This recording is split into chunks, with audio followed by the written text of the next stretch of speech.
Stuck on the infuriating FiveM, starting FiveM, we are getting there screen. You're not alone, and we're fixing it right now. This common FiveM loading screen freeze can be incredibly frustrating, but we have the ultimate glitch workarounds. First, let's clear out corrupt temporary files.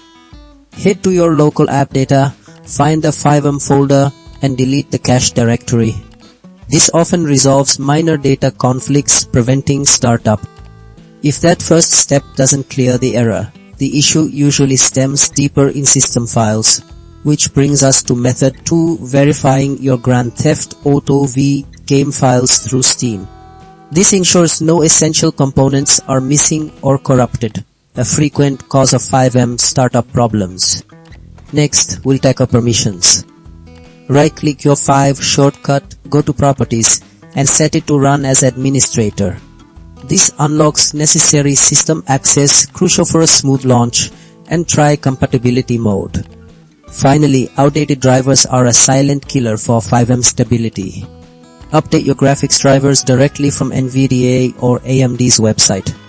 A clean driver installation ensures optimal performance and eliminates many FiveM glitches.